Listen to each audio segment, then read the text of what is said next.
and we're live with our 250th episode of Absolute AppSec. I'm Ken Johnson at CK Tricky on social media, joined by my co-host Seth Law at Seth Law on social media. Seth, say hi. Hey everyone, welcome back to another episode. We are super excited to be back today. It's, as you can see, it is just Ken and I. It seems like it's been a while since it's just been the two of us to talk about news and other things. Not that we don't appreciate all the guests that have come on, because there's been super fascinating conversations that we've had over the past couple of months with various industry leaders and others.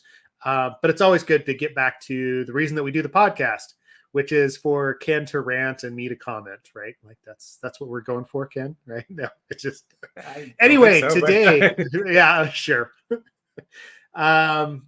As far as announcements go, we will be at DEF CON. We are going to be doing I don't know if we're calling it a happy hour. We're going to be doing an event. It's going to be, I'm not sure if we're going to announce it quite yet. We're still getting the forum together. I know it's taken a little bit to actually get things scheduled. But watch this space. It will be limited in number, just based on the activity that we've chosen to do. So if you are going to be in Vegas, watch for that announcement so that you can sign up and make sure that you can attend. Otherwise, we are going to be in Melbourne, Australia, the week of, we're going to be doing a secure code review training September 10th and 11th. We've got a location picked out. We're working through contracts now, so that forum will be up soon. If you didn't hear, if you didn't notice, I know I mentioned it briefly on the podcast last week, but there is a newsletter now associated with the podcast as well. If you go to absoluteappsec.com, you can sign up for the newsletter, which will summarize our weekly discussions as well as other industry news. Just to help you keep up to date if you can't necessarily listen to the podcast on a weekly basis. Ken, anything else that you wanted to mention before we dive into articles? Well, all I'll say is that I was actually just talking to our joint marketing person on the event, but I can just say seriously, it's going to be a really cool event, and happy hour / event. It's going to be a lot of fun. So seriously, wait for that to come out and sign up when you get the link, because you're going to want to. It's going to be limited for a reason, and it's pretty dope. So yep, it's going to be a fun time. I'm excited about it. That being said, we will be around. We'll be hanging out and are always excited to meet viewers and other people. And, if you're going to be in Vegas, let us know and we will coordinate something. Sweet. All right. So today is a choose your own adventure type day. There's been a lot of industry news. There's been a lot that's gone on over the past few weeks that we have not necessarily talked about. Since we're all about spicy takes, as Hoodie Pony likes to say, right? Where do you want to start, Ken? I think that I think the burp situation bleeds into the article that Ron shared about sub VC ventures to a degree. So it doesn't matter which order we do those in, but I'm assuming those are probably going to be back to back. So I would say actually let's just start with the broader VC article, and then I think that we can split her off into sort of like maybe how that with burp, where it's going and all that fun stuff. All right. So yeah. You want to share that really quick? Credit to Ron Paris. Thank you for sharing. Oh, this came from TLDR Sec. Mm-hmm. And so thank you, Clint, also for putting this together, or sharing this rather. And a brief synopsis of the article. So when I was reading it, I have a lot of opinions here, especially as somebody who's obviously in the VC world, building a product, early stage seed product. Like, there are definitely some. Actually, should I just share it on the screen? Maybe. Oh, yeah. Let me do that. I was just going to do that, but go for it. Oh, cool. All right. And then let me maybe zoom in a bit here so it's a little bit easier to read. Okay, so zooming out of what this is kind of talking about, I'm going to give you the TLDR on the TLDR here. So there are a whole host of problems that could be solved via software, but they oftentimes don't fall into sort of the broader market ecosystem of things to solve, right? So meaning if I'm a VC and I want to get about like a I don't know a 10x return or whatever it might be, right? Um, it makes sense for me to invest in companies that are solving problems that everybody has, right? Because that then you are more likely to have have more income, have a more successful product, and it's not like some sort of subset of a market that you are catering to where there's going to be a lot of risk in getting basically becoming a company in that subset market, right? And there's a lot of things. This is where I could really start to splinter off into a bunch of different side conversations about this, but I've experienced recently over the last year and a half a lot of the things that go on behind the scenes as you're building a seed company, and I'm happy to talk through some of those. So I'm just going to start, I guess, picking out some notes here, and then we can talk about them together. So here's the first kind of little bit that I like to maybe get into. So they talk about in this article. And then also, sorry, the second part of this article is then it talks about different domains that where we could employ some solutions. Again, if software is developed for those problem domains. All right, so security tooling is a high risk domain. Absolutely. The required security baseline requires investment up front. Yes. I'm going to talk about why. This causes slower and more onerous procurement processes. Risk-averse buyers prefer to do things internally, and lack of available funding to get small ventures over the initial hurdles. So what I'll talk about, and then I'm going to just cherry pick a couple of these, Seth, and hand it over to you. So Yep. Risk-averse buyers prefer to do things internally. I'm not actually sure risk-averse plays into doing things internally. I actually think a lot of times it's more of the lack of customization, which is one of the reasons I think SemGrep has been so successful, is that the lack of customization and easeability of customization for the things that you need to do is just often not there. It just doesn't exist. So what you end up doing is having to build things internally. Like, how many people have written their own even report writing platforms, or have written their own way of doing entitlements, or their own way of maybe looking for dangling subdomains, or a mishmash of open source tools mixed with your own sort of glue that gets those open source tools combining together to do the thing that it is, to do the thing well that you need it to do. Like that, I don't even know if that has anything to do with being risk averse. I mean, certainly there are risk averse buyers, and usually it comes down to like, you're a newer company. That's for sure. Like, if you're a newer company, yeah, people are like, are you going to be around? Can I grow with you? Can I trust you? You're new. But I think on the whole, internally, it has much more to do with you having a specific problem set that like a tool couldn't necessarily, or today doesn't cover. Yeah. I would say that. Yes. So I'll pause. Actually, I'll just pause there. What are your thoughts? Yeah.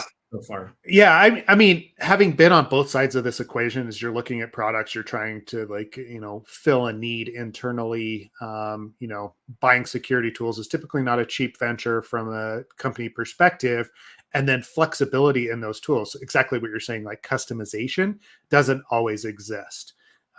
So being able to utilize the tool to the best of its ability and your ability is constrained by decisions that the developers made, and that's the barrier that you're fighting against, right? Like, how do you actually, as a tool vendor, how do you provide value that is acceptable and flexible enough for a broad swath of clients?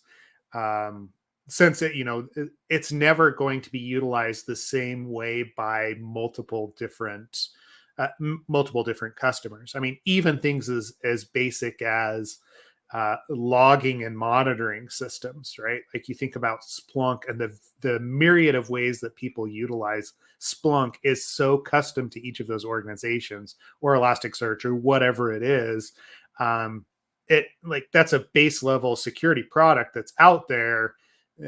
People are comfortable with it, number one, because it's like the investment's already there, but the flexibility is available there to clients. And that's one thing that we often miss, right? Like I know some of the startup books and some of the other things, like they talk about, oh, you're going to build a product that customers want and you're focused on a small subset of customers initially. That doesn't always expand out. And that's the danger that you have there, right? And I'm sure you've been running into similar things, right? Oh yeah, for sure. I mean, I'll talk a little bit about my story of how our product has ebbed and flowed, or not even ebb and flow, more so like how it's evolved and changed, and it has a mixture.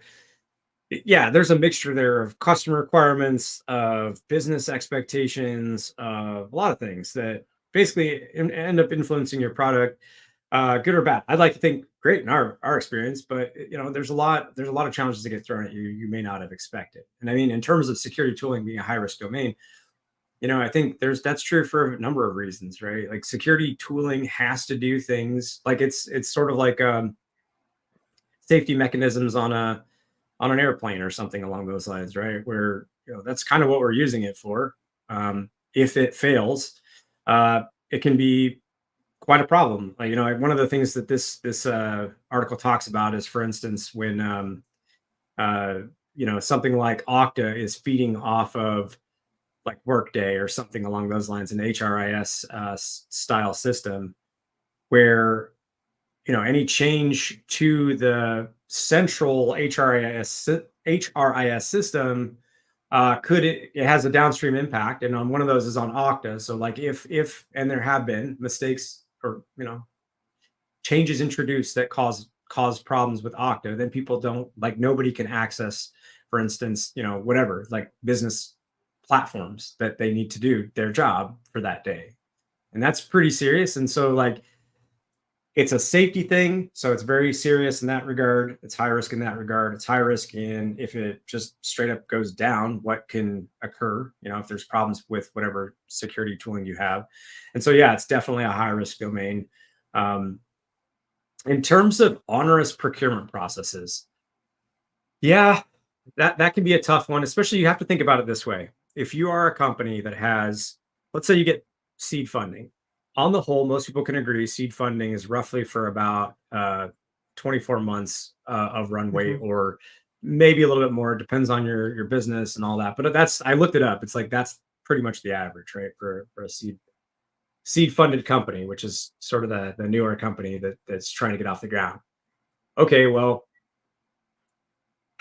that's not a lot of time to figure out a product and not just the problem space, but a product that's going to deliver in a way that people want for the problem space, to get your compliance certifications all in place, to get your sales processes and pipeline going and up and running, to then get through procurement processes. So those can really kill a company if you're going to take 6 months or 3 months or whatever to get through the procurement process, and that company's only been alive or can only be alive for this finite amount of time, and it takes time to even get to a point where you have a product ready to sell to somebody, let alone to then go and sell it, let alone to then get to the procurement process.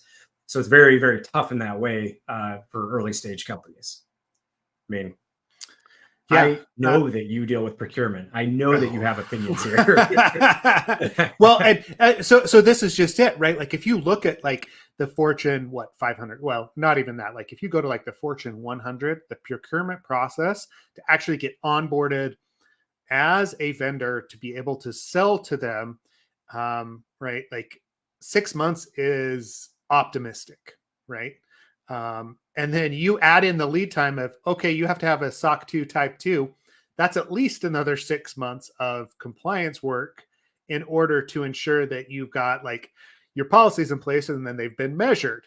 on top of that, you have to develop a product within the first 6 months to get to that point, right? Like there is no time slippage there if you want to sell to one of those like large corporations.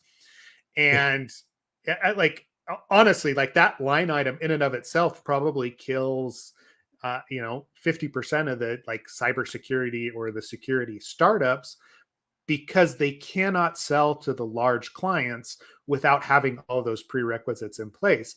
And even then, most of those places, if you've only been in business for a year, probably aren't going to look at you because they're going to ask for financials as well. And the financials basically say, well, you've never made any money. Yeah, you've only been in existence for, like a year, right? Like it's this weird chicken and egg problem.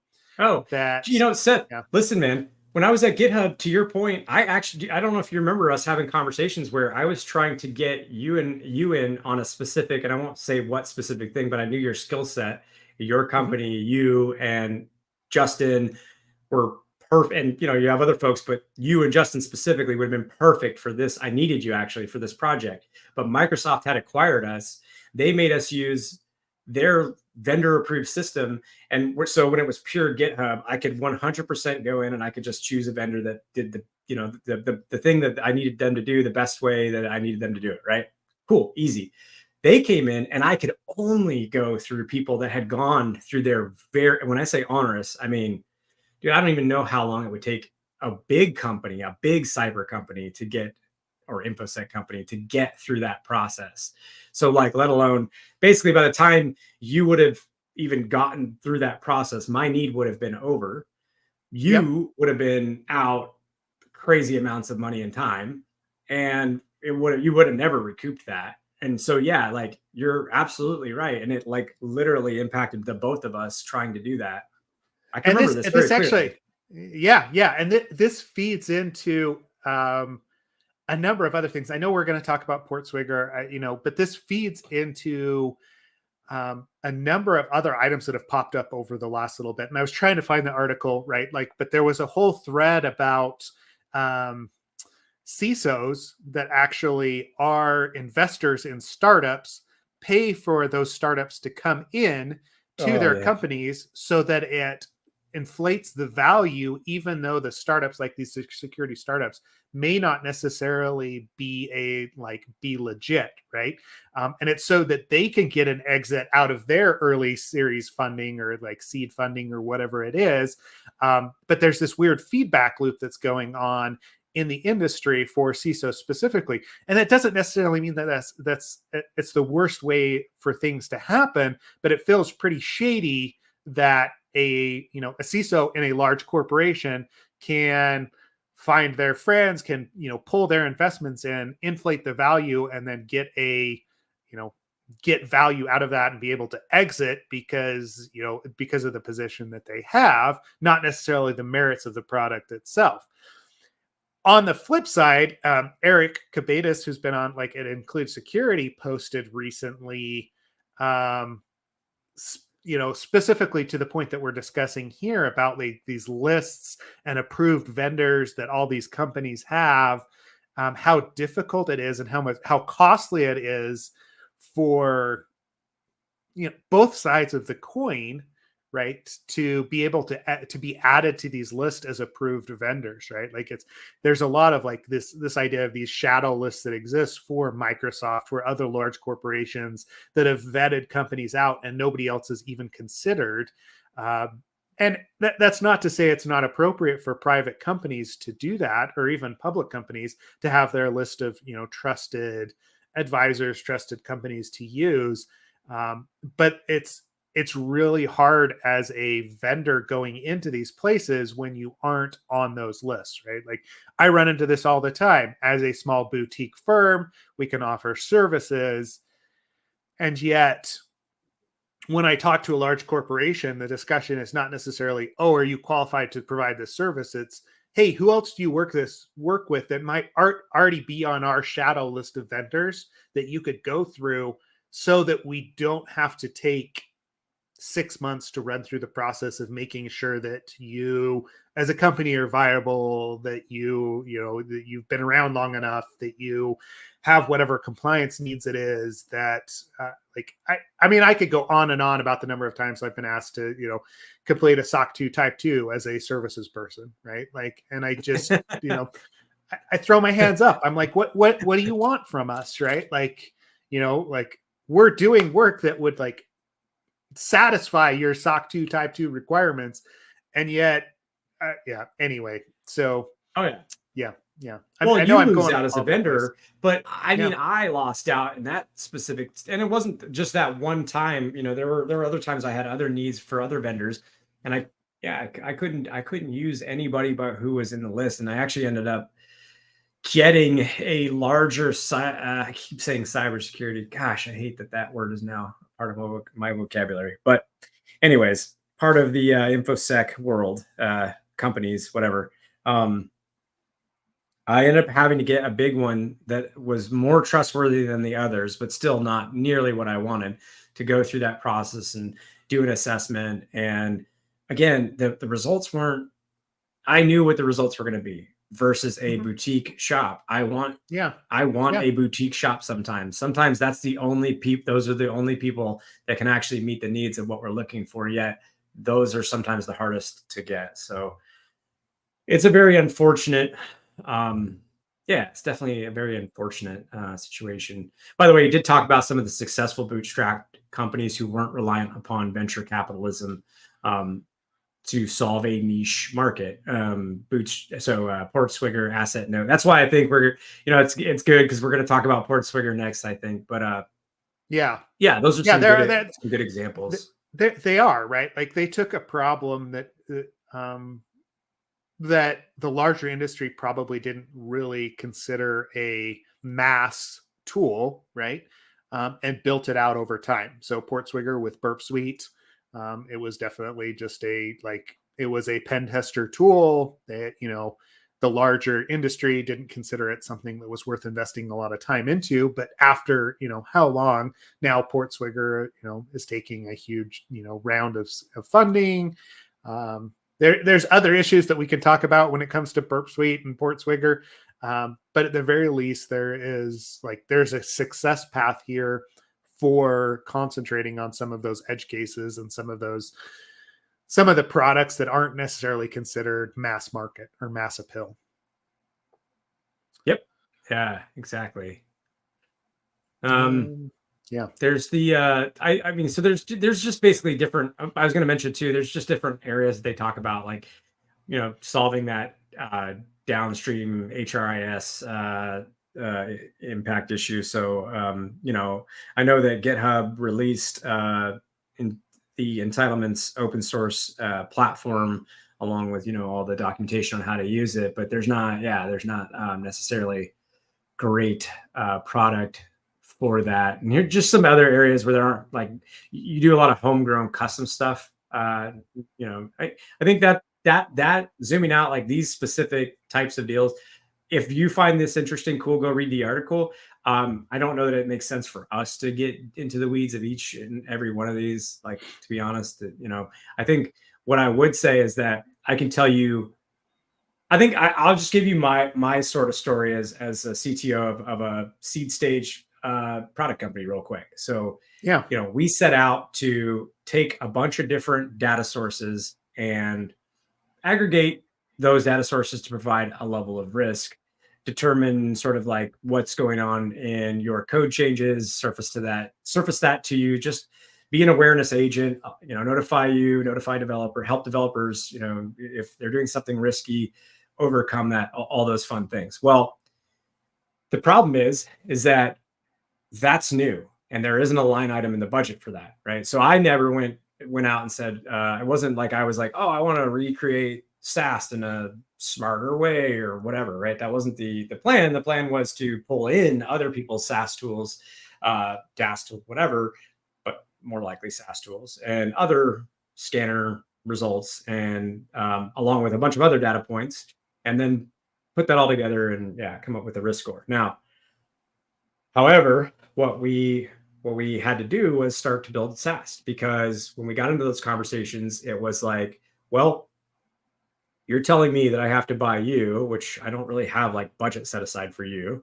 Um, and I also have to pay for my existing SaaS and SCA tools. It's like, yeah, but we'll like help you find risk and tell you what things need your attention and all that. Yeah, that's great. But now I have to like make up a budget for something that doesn't exist and still have to pay for 2 tools. It's like, all right, cool. Well, we'll fix that. So we spent months and months and months figuring out how to build SaaS correctly with LLMs for scalability. There's a number of reasons. We can overnight, support new platforms versus waiting a year or two to support your new thing. There's a whole host of contextually more intelligent analysis and reasoning than just doing pattern matching that it understands, blah, blah, blah, right? There are really good reasons to use it. We figured it out. It was really, really hard. Cool. Now we're finally back to the thing that we want to do, right? So for instance, we've just shipped the ability to ask questions transactionally. So like, my PR is doing something, I want to ask some questions. Is it changing payment gateways? Is it adding a role? Is it doing that? So we just shipped that ability for customers, which is back to what we originally wanted, was to use this new technology for behavioral analysis to give you an idea of risk and to tell you about new features and services shipping in your organization based off of all the PRs that we're analyzing. So you get awareness everywhere of all the things that are going on versus waiting for someone to tell you or hope that they go through a security review process, whatever. But only now are we back to like being able to ship that stuff because we had to solve this SaaS thing first. On top of that, we have compliance needs. We have all kinds of, for instance, with like LLM bits, right? You get into that and you're like, okay, you have your first conversations and people are like, no open AI, right? Like, all right, well, that's going to be hard because now I have to go with another LLM, something potentially less intelligent, at least initially, right? Back then. Things are evolving so quickly that doesn't exist, or that's not an issue now, but it was at the time, right? So you start using these open source LLMs, trying out other LLMs, and bottom line is it takes months of essentially R&D to get to a point where you're now shipping enough in your product to then also build the things you really want to build, just so you can meet those line items, you can meet everybody's requirements. Like I said, now you've got to work on, you got to worry about all the security stuff, which at the end of this article, they say something pretty interesting. Remy says something pretty interesting about sort of the idea that new companies coming out are oftentimes more secure than the enterprises that have been around for a while. And I actually totally understand why that is. It's because every moment of every day I'm having conversations. We are a security company. We have to think about from the very beginning, privacy, security, all that stuff has to come to the forefront for us. If we get into a conversation and someone's asked a question and we don't have a good answer or a good story around why, what we did to protect things and how we architected things. And I'm being a little like abstract here for obvious reasons, but in any case, you need to go to those conversations, have a good answer, be honest, be truthful, So what I'm saying is, these are all the sort of challenges that we've faced as a company, getting to the point where it's like, okay, now after all this time, we're finally shipping the thing that we really want to ship as a complete package. And then there's the sales part, right? There's the and sales is an interesting thing. It's not like sales is hey, do you want to buy this? Yes, I want to buy this. Cool. The end. It's the farthest thing from the truth. Me, I don't like asking people more than once to do something. I hate it. But as a CTO, as a co-founder, as a business owner, you have to consistently draw out from people. And you're a very busy person, keep in mind, but you have to constantly reach out to people and say, oh, are you interested in trying this? Okay. All right, here's your objections, and you have to learn what people's objections are and how to get over that. And like the language around moving deals forward, getting the right stakeholder in the conversation, making sure you understand what the next steps are always before you get off a call, and what dates and who's going to be held accountable for what. There is a whole career field obviously around sales, and that is not the one I grew up in, but these are, additional challenges you're going to face as somebody starting to build a company.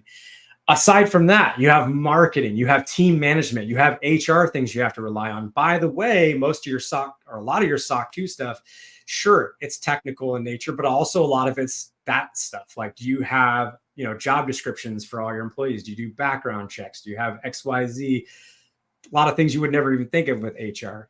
So, you're talking about typically with early stage companies being a handful of folks to accomplish all of these things, right? It is a very, very difficult proposition. So you have all these normal business things that you come across, and then on top of that, you have some of the, going back to the very beginning, some of these additional things that you then have to deal with on top of all the other regular, early stage business obstacles. Mm-hmm. I'm going to pause. Yeah, I mean, yeah. From a conclusion perspective, like don't lose heart, right? It's always going to be complex, right? Like the way to actually push it forward. But I do think that there's avenues there, right? Like to do what you are doing over at Dry Run. There's multiple ways that you can move the needle forward on taking something that doesn't seem like it has mass market appeal and becoming successful with it. Part of the issue that we run into for the security startup specifically is it's a profitable VC play, right? Especially the ones that get picked up and have runway. And so there is the time crunch that's there is incredibly small, right? So you do have like a 2-year timeline for the seed round, right? And if you can't make it work in that, then you're done. But if you look at something like Burp Suite, right? That was not like them getting to this $112 million investment was not a like 3-year thing, right? We've been using Burp Suite for 20 years, right? Like maybe not. Yeah, I was going to say, I remember using it back in 07. Yeah. 07, It's almost, almost 20 years to get to that point. So like we do have a tendency to latch onto the success stories and the quick startup, the quick turnaround, the quick funding. And I mean, I'd even argue that like Asset Note and some of those others are like that, right? They were able to turn that around very quickly. But there's a lot of companies that build success over time and organically, and it works, right? You don't have to do this all in 2 years if there is a pathway that's available to you for kind of the regular, business growth cycle. It can be just as rewarding and successful, even if you don't have that huge influx of cash at the same time, because that comes with another host of problems as far as like, how do you scale up? How do you actually like become profitable? The pressure goes through the roof as far as, how do you actually turn a profit on something that you're building behind the scenes with baling wire and duct tape, right? Like either way is, can be successful, I guess is all that I'm saying. So. Yeah. I mean, and a lot of what I would say was kind of sort of, here's why it's hard to, here's why it might be better, depending on what your goals are, to go bootstrapped rather than VC funded. Like in my case, we're now where we want to be with our product, at least, with meaning like, no product's ever done. It's always evolving, but we're shipping the things we originally sort of thought, hey, this is actually what could be very useful to people. But to get to that point, yeah, we had to meet all these weird things where you're like, you have to shovel into an existing line item and you have to do these things. You have to do that because of what you're saying, Seth. There is a time crunch always. Whereas if you're bootstrapped and you can take 17 years or whatever to like get to the point where, you've got this $112 million investment, maybe you don't want to spend 17 years or however long, 20 years, however long it takes. But there is this like and this is the whole part of the article point of the article is there's this little space that you can live in where you don't need to get VC funding. You can do this by yourself. And maybe that's the better option. So if you don't want to go through all the things that you might have to go through, within to meet that 2-year window, then yeah, bootstrapping might be a better option. I did want to point out mention one thing. I did notice that they said in the very beginning, though, that funding's a bit difficult to get. And I think I want to put a little lack of available funding to get small ventures over the initial hurdles. I don't know if that means lack of available VC funding. That's probably what they're saying. What I can say is that you may not experience that actually from a seed level, right? Seed level seems to be pretty okay. Though when you get to a Series A, it used to be, say, 7 years ago, not even 7 years ago, like 5-6 years ago, you could get a check for not having much for a Series A. And for everybody who's not familiar with Series A versus seed, seed's usually like 3 million or less, maybe 3.5 million or less. Whereas Series A is going to be, 8, 10, 12, 15, 20 million, right? Okay, well, nowadays, if you want to get even a very moderate low level Series A, you need to have people are saying it's about between 500K to $1 million in ARR to get that funding. So what I'm trying to say is the initial funding is not super hard, but to get that next wave of funding, the second round, very hard, right? Which goes back to that whole, because RSnake started tweeting and sorry, Robert Hansen, if you're not familiar, RSnake was a really awesome hacker, but these days he wears a sport coat and suit and all that, and does C-level things. And so he's been sort of talking about on Twitter these series of articles. I was at a security dinner months ago. People were talking about it. In fact, somebody pulled up their phone and showed me 2 different VCs where the VC had an advisor board, and then so they had their little advisor board of CISOs, right? And then they had the list of companies they funded, and then when you go to one of the companies that they funded, and you look at who's on their front page saying, these are awesome folks, and we use them in our business, and they're great. It's the same CISO on their advisor board. And then I saw that again at another VC. They were just cherry picking examples. And so then I heard rumors that these articles were coming out. Sure enough, RSnake's talking about it now, and stuff like that is we know that it's somewhat shady and all, or somewhat shady. We know that it's shady and all that, but people have seemed to grown accustomed to it in some cases, because we talked about it in Slack, and I think a couple people were like, yeah, but that's kind of the way it's been. It's like, all right, but it doesn't mean it's good. On the other hand, what I will say is that keep in mind that does negatively impact funding for companies that deserve it, because now money's going to companies that maybe don't have as good of a product or as great of a product, but they've got the right connections, and so they've just killed off potentially really great products over over someone who's just more connected. So it's a weird, murky world to live in. I'm glad that people are addressing it. And on that note, do we want to start talking about burp and the influx of money and what that means? Sure, because this caused quite a discussion point in multiple Slacks that we're in, but in Absolute AppSec Slack specifically. And if you're not in there, you should join, right? But we all started going back to, oh great, Portswigger's taking money. I need to go back to using WebScarab, right? Or Fiddler, or everyone pulled out their favorite proxy from 2004 or 5, right? Let me find an article. I'm not sure which one we should post with here. I'll take the post off of their LinkedIn about their actual announcement of them taking in money, right? They have accepted funding, right, to help growth. And we've seen quite a bit come out of Portswigger over the last couple of years, and them pushing more into what we'd consider to be the enterprise space, right? I mean, this probably started, 6-7 years ago with, Burp Suite Enterprise, the cloud edition that you can run in the cloud that uses the scanning engine that's built into Burp Suite Professional that we all know and love, and reports that back, and now summarizes vulnerabilities. But they've taken money to actually help fund growth, business growth specifically, and pushing into more avenues of turning the product into a wider, or to give it more mass appeal, right?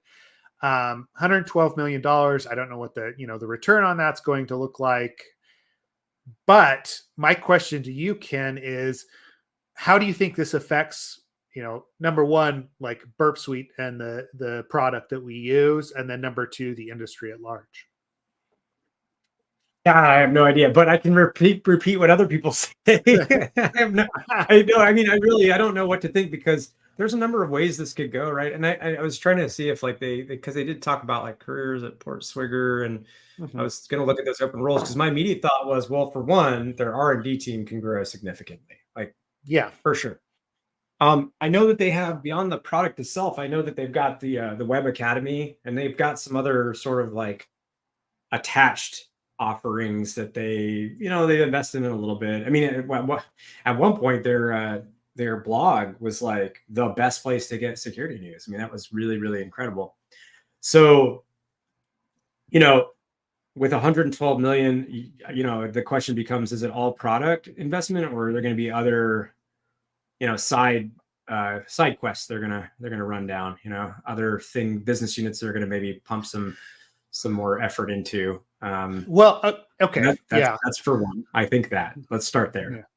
Yeah. Yep. I mean, it's very easy to get distracted, especially when there's money involved.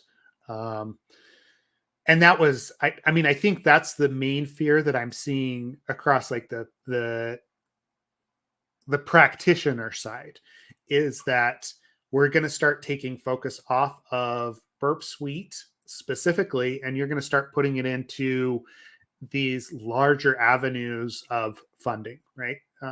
Like you're going to start going after enterprises because that's where the money is. But this is a tool that we have depended on as a community for the last 20 years, with its warts and everything. Like we've continued to support year after year. My subscription is up, right? Like for Redpoint, and it's, at this point, being a boutique firm, that's not a small cost to pay for a tool that we utilize on a daily basis. We're happy to do it.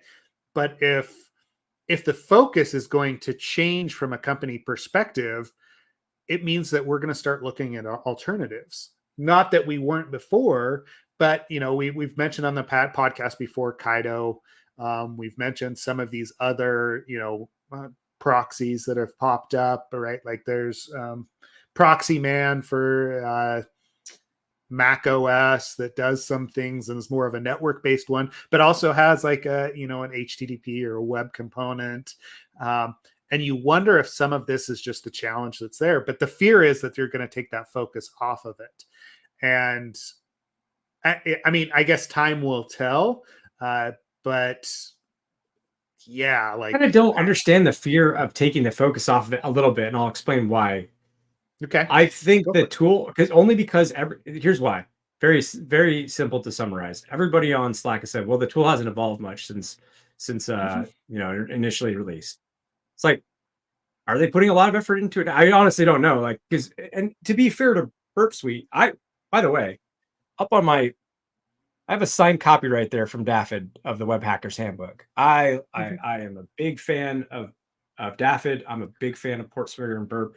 So I just want to first say that, and secondly say I use the tool, and I use the tool regularly, but only for like repeater, and not really. You have to remember, like, what I'm doing for a living is not necessarily what everybody else do, what you do for a living right now, right? I'm not a consultant, so this is not a daily use thing, or it is a daily use, but not for like that kind of feature. I have it, cool, but I'm not using it all the time. So when I say this, I'm just regurgitating what other people say, though. I mean, when I open it up, I see some improvements here and there, so I can't say there hasn't been. And I think like the App Store is one that people mention as being one of the biggest improvements. And I that seems like a really awesome thing that they did. I agree, but it's hard for me to, if the fear is that the product won't evolve, it's like, isn't that fear already been materialized to you and others? It sounds like it has.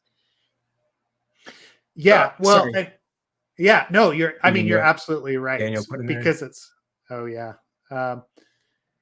you're from an evolving perspective, right? Like the big complaint has always been, man, we built these things on top of Java, right? Like, and Zap has the same problem, right? The UI feels like you're stepping back into 2004, 2005. right? Yes, you can do some things to tune it so it looks a little bit better, but it's a Java UI under the hood, right? It just is. We've come to accept that the extensibility, the use cases that we have for Burp are there. Um, it's going to be hard for somebody else to catch up, but that doesn't mean that we aren't necessarily going to explore those options. Daniel I mean, mentions it would be nice if they rewrote everything in Rust and Golang for the yeah, memory management part. And I'm not kidding you when I say to you that I was like nearly late to us hopping on the pre-show because I like had memory management issues on my machine. I couldn't figure out what was going on. I couldn't even open tabs to follow the links in Slack and everything. You know it what it was was? Burp. It was burp. It was burp leaking Yep. memory. And I have to fucking laugh about the fact that we're talking about that right now. And I just have it Yeah. always up in the background because, like I said, I got all these ephemeral Dockerized Lambda local things I got to run to like test things out. And oftentimes I'm running multiple repeater tabs to send different payloads, different analyzers. In any Yep. case, Well, that that's caused been the real big problems on complaint. my machine right before this Yeah. conversation we're having about it. Yeah, and I mean, I think it was Stefan in one of the Slacks that brought that up, right? That, and I see this from a testing perspective, the limitations. Like we run into the limitations of Burp, right? Like the number of times we're testing a large application that has thousands and thousands of endpoints and lots of JavaScript that it's trying to load and parse, and that the proxy history just becomes unresponsive, or Burp becomes unresponsive because of memory management issues. Like it happens to me on a monthly basis, but I still don't throw it away because it's so useful, and I've become accustomed to it, right? And that doesn't necessarily mean we won't continue to choose Burp over time to do what we're doing. I think what it really comes down to is I'm going to look at other options, and them taking money is going to put scrutiny on how well the product is doing. So if they don't continue to improve Burp, the likelihood that I start to use Kaido or Zap or something else in my process actually increases. Especially if I'm not overly dependent on the Burp App Store or some of the other things that are in there. As a manual tester, what I'm finding is I'm with you, like repeater and actually intruder on my case, right, are probably the two heavily utilized functions in Burp in and of itself. So the ability to actually switch off of that is there. It does exist. But we're so used to it, right? I don't know, man. Do you think they'll focus on like enterprise? When I say enterprise scanning, I mean like with a dashboard that you can configure things and have agents running, but you're not actually like on your like downloading a Java jar or whatever it would be in the future potentially on your machine and running your scans instead. You're like, I don't know. Do they invest more heavily in that kind of stuff? Or I mean, yeah, I guess it's anybody's guess, but yeah, I guess we're all watching.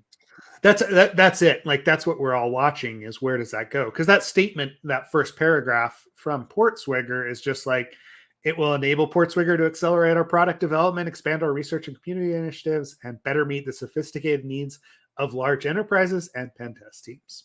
Right? So, I mean, that to me speaks to, we're going to improve things across the board and use the money to hire people, for multiple reasons, which is great.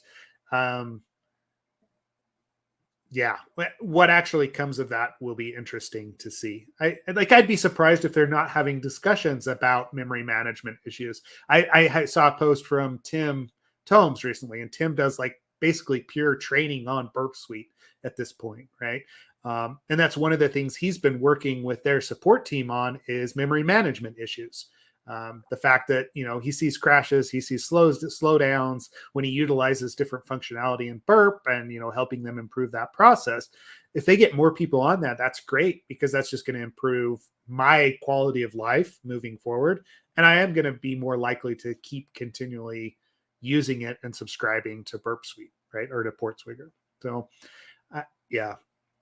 So good and bad basically is what I'm, like the scrutiny is interesting to watch as everybody freaks out. And then like, are we going to see like 10 new proxies show up because of the funding? Yeah. How Can I say long this is like, though? what? Yeah. As somebody who develops a product, if people have this much passion and these many opinions about your product, good or bad, you're doing something right. I know not everybody's gonna agree with that. It's kind of true.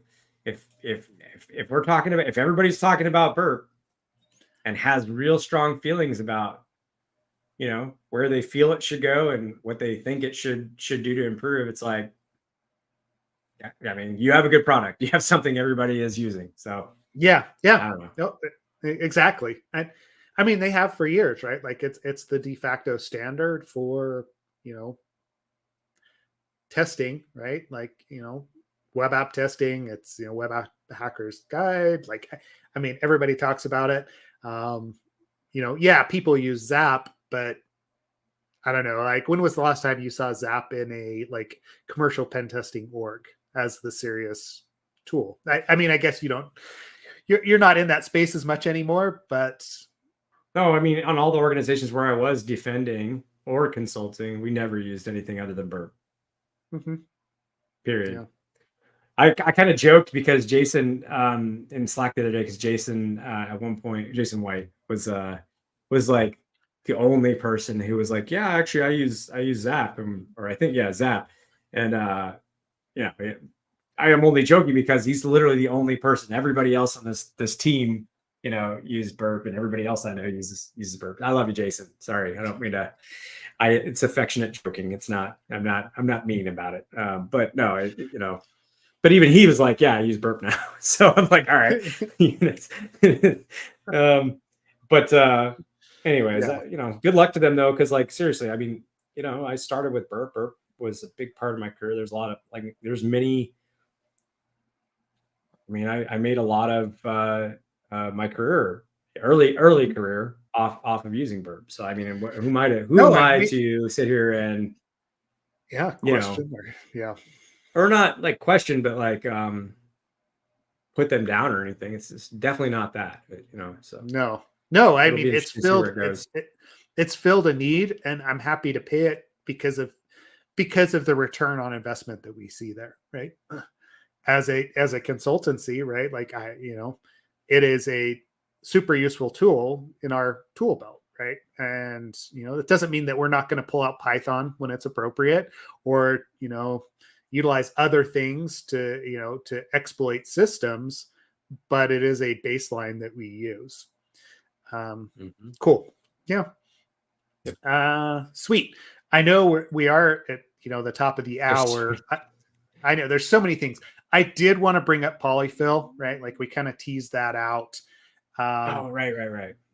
And I know it's a week or so old at this point, maybe not even that, but here I'll push. Qualis has a blog post about it. Like I'll just drop that link in here, and it's been discussed on in Slack extensively. I've had a lot of discussions with people about it. So, all right. And this will be the last discussion point for today. Ken, what is your background on Polyfill? Do you understand what happened there? Do you want me to run through it really quick? I'll tell you what I know, and then you can add on to Okay. that. So I know that Polyfill's library used so that like when you create like JavaScript and whatnot, you can call APIs that maybe aren't supported in whatever browser that you're going to be rendered on, and so then you don't have to like change much on a per browser basis. The library itself, though, does not require you going out to polyfill.io, calling out to that. But and this is where I'm a little confused on what was happening with that, like why Okay. polyfill.io is being requested. But for some reason, polyfill.io is being requested, the domain, and the domain had been purchased by, was it some Chinese, I believe, Chinese actors had purchased the CDN, and then Yeah. the Polyfill main developer said, hey, that CNAME doesn't belong to me. It's not like I never registered it. It's not something you need, and don't go to it. And I guess the reason all this is important is that it's not that like some Chinese actors or whatever purchased it, it's that they were serving up malware through, allegedly. I don't, again, there's some mixture of like different takes on that, but I guess malicious content on that domain. So that's all I know. I don't really, Okay. I don't know So everything else. yeah, so Polyfill, the library itself has been around for a long time, right? And this is the timeline from the Qualys, post that I found fairly useful. Basically, what happened was the main developer had decided at whatever point that he was going to sell Polyfill and was no longer going to be the main point of support. Found someone that was interested out of, turned out to be a Chinese company, in taking that over. And in February of this year, there was an ownership change that went on with the GitHub, right?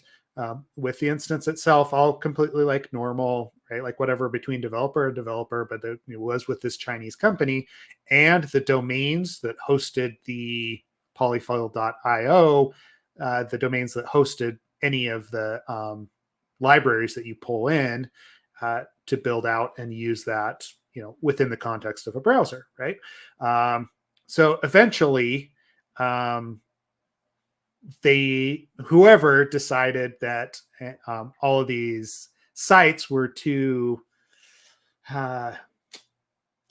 it was too tempting of a target for malware people, right? I guess is what it boils down to. And so they started pushing malware out through the CDN, through polyfill.io, to the sites that were referencing it directly. And at that point, it was 100,000 plus sites that were affected. The research didn't happen. I mean, it was going for a while, February to June of 2024. Research finally, somebody started to look at what was being pushed through polyfill.io, and mitigations happened, towards the end of June. But realistically, it's because people were loading the scripts from polyfill.io, which was a safe site up until February of this year. That had never actually hosted malicious content, but with the change and the flip to a new location, of course it was. I mean, we see this happening across like domain squatting, name squatting, whatever it is. You reference the wrong domain and you can pull down malware, right? And what was surprising to me on this timeline, though, was the amount of time that it took for people to actually identify this, right? The ownership changes, number one. Hey, it looks like this like domain has changed locations.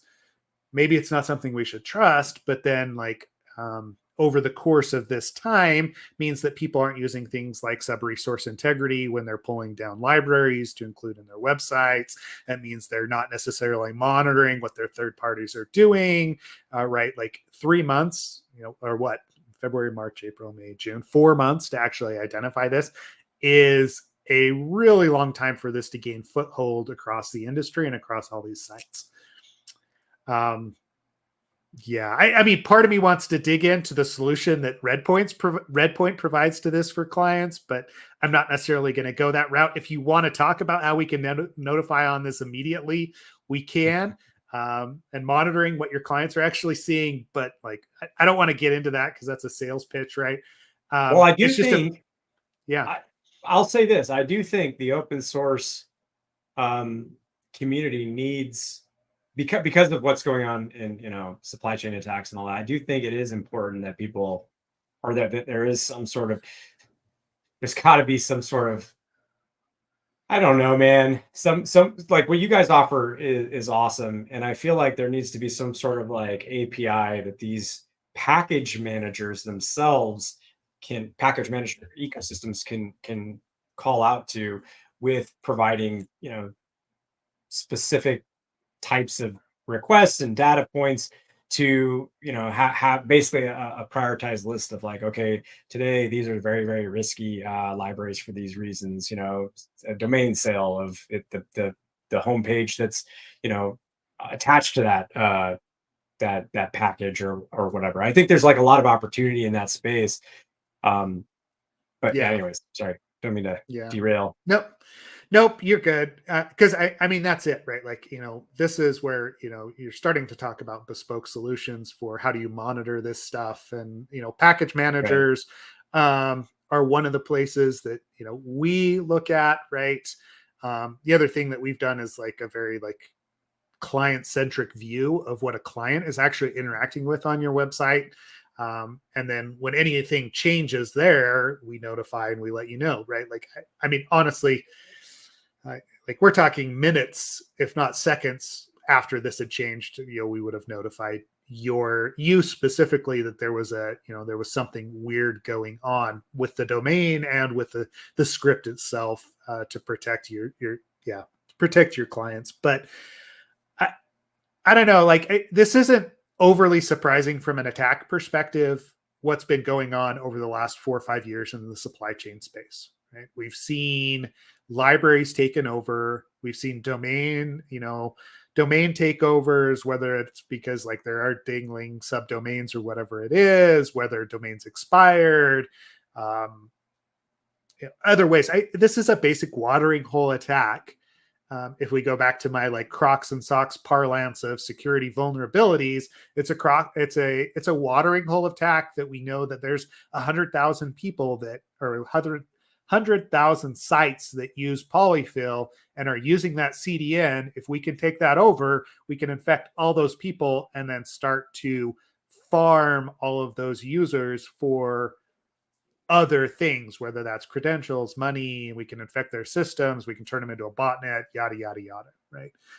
So it's not overly surprising, and it's a matter of how do you protect yourself against that. You should be thinking about this, and it shouldn't take you 4 months to identify that this has been compromised. Realistically, it shouldn't. So No, you know, well, you know, I mean, for the individuals there, yeah, you're talking about more for like package owners, package maintainers, package managing ecosystems. I assume, anyways. I mean, yeah, as an individual, it also shouldn't. Yeah, it shouldn't be compromised for 4 years or 4 months as well, for sure. But it's a tough problem to solve. I mean, it is really a tough problem to solve. So, yeah, we're at the end of the show, so I'm not gonna go yeah, off even further. well, But yeah, yeah, yeah. lots of thoughts there. And I want to correct something because Hoodie Pony brought it up, right? Like that Andrew, the creator of Polyfill, actually says he never owned the domain name. So he had no influence over polyfill.io and how it was being used. I just want to clarify that. So it See, wasn't on him. right. Yeah. That's why I was confused, because when I said like, well, I'm not sure, because that's the person whose tweets I was reading who was like, I never owned that domain. So I was like, well, why is it calling out to polyfill.io if you never owned it and if you weren't hosting your library on there? And if basically he's making it sound like the Polyfill library never needed that site and that it was completely It detached didn't. from him. Right. Yeah. So that's why I'm like, I So was how did really it get confused. started? Yeah, right. But Yeah. you know, yeah, I don't I know. was, I was just Yeah. It's interesting because there are things, I think, there's a myriad of services that you can use for, monitoring those domains and other things. So, yeah, my brother I sent mean, me that article first, and I was like, who, by the way, yeah, I'm trying to get on the podcast. But yeah, he sent it to me, and I was like reading that one, and then a couple days later, another set of information came out, and it was almost contradictory in some ways. So it's this story is one of those stories where it seemed like there were definitely completely different versions of what had happened, and I myself was pretty confused on what was going on. hmm People yeah, use Polyfill.io as a convenience. Thank you for not putting Polyfill.io, Daniel. People use Polyfill.io as a convenient CDN distro for the library. Okay, that makes sense. yep, Okay, fair enough. sweet, cool. All right. Well, we've been going for over an hour. Man, so much more that we could talk about. Like, I know, I've had a lot of caffeine and sleep and ready to rock, but yeah, we got Ron has obligations. some questions about code review, like getting into it, and like we'll get to that. We'll push some of this onto the back burner, or we'll push it into the newsletter as well. That'll come out later this week. If you haven't, sign up there. Also, like, there is new Absolute AppSec merch.absoluteappsec.com, or just go to absoluteappsec.com and click on merch. Some new hoodies and hats and other things that goes to help support the podcast. So if you're interested in any of that, go there. We will still give out merch at places. It's right here. Merch.absoluteappsec.com. Yep. There you go. I'm gonna share the screen so people can see it, because I'm gonna be an obnoxious salesy guy for a second.